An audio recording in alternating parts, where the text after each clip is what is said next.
বিশ্বব্যাপী এখন আলোচিত বাংলাদেশি আম্পায়ার শরফুদ্দৌলা ইবনে শহীদ সৈকত এবং ইয়াশাসবি জয়সওয়ালকে যে আউটটা তিনি দিয়েছেন, যদিও সেই জায়গাটায় যখন আলট্রা এজ দেখা হচ্ছিল, আলট্রা এজ কিন্তু কোনো সিগন্যাল দেয় নাই।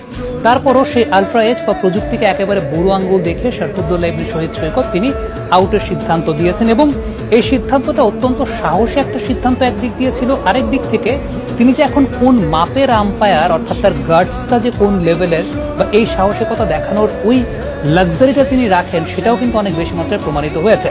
দেখেন, একটা বিষয় প্রথমত সেটা হচ্ছে যে প্রযুক্তির কিন্তু ত্রুটি থাকতেই পারে, অর্থাৎ প্রত্যেকটা প্রযুক্তিরই ত্রুটি থাকবে, এটা স্বাভাবিক। এবং প্রযুক্তির ত্রুটি থাকবে দেখেই এখনো কিন্তু রক্ত মাংসের দুজন আম্পায়ার আম্পায়ারিং করেন দু প্রান্ত থেকে, না হলে কিন্তু রোবটই আম্পায়ারিং করতো অথবা প্রযুক্তি পুরোপুরি আম্পায়ারিং এর দায়িত্বটা পালন করতো। সো এটা খুব উল্লেখযোগ্য একটা জায়গা। তবে এখানে যে ব্যাপারটা আসলে ঘটেছে, জয়সওয়াল যখন এই পুল শটটা করেছেন এবং ওই জায়গাটাতে আলটিমেটলি রিভিউটা চাওয়া হয়েছে এবং রিভিউটা চাওয়া হওয়ার পর দেখা যাচ্ছিল যে আলট্রা এজ কোনো সিগন্যাল তার দেয়নি, কিন্তু আম্পায়ারের কাছে একটা কনক্লুসিভ এভিডেন্স ছিল। কারণ আম্পায়ার যখন দেখছিলেন সেটাকে দৃশ্যমানভাবে, সেই দৃশ্যমানভাবে তার কাছে মনে হয়েছে যে গ্লাভসের একটা ডিফ্লেকশন ছিল। কমেন্টেটর রিকি পন্টিংও কিন্তু সেই কথাটা বলেছেন যে আম্পায়ারের কাছে লাস্টলি একটা কনক্লুসিভ এভিডেন্স ছিল এবং আম্পায়ারের তরফ থেকেও এমনটাই জানা গেছে যে তার কাছে যেহেতু একটা কনক্লুসিভ এভিডেন্স ছিল, তিনি দেখেছেন, তার কাছে দেখে মনে হয়েছে যে বলটা গ্লাভসে লেগেছে, তিনি তার ইনস্টিংক্টের সঙ্গেই গেছেন।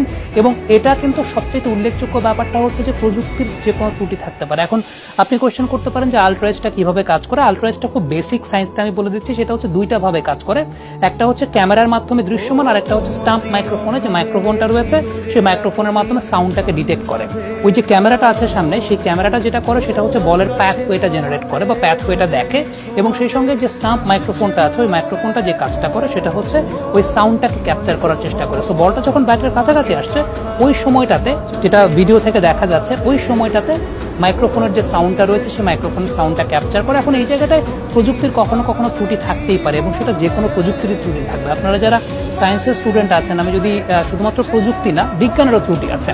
যখন কেমিস্ট্রি প্র্যাকটিক্যাল করেছেন, যে কোনো ইকুয়েশন লেখার পর বা কোনো একটা সলিউশন করার পর উত্তরে কিন্তু প্রায় লিখতে হতো ব্র্যাকেটে। ফিজিক্সের কোনো একটা ম্যাথমেটিক্সের পর ভার্নিয়ার স্কেল বা স্লাইড ক্যালিপার্সের উত্তরে কিন্তু প্রায় লিখতে হতো, কারণ প্রত্যেকটা জায়গার একটা ত্রুটির জায়গা আছে।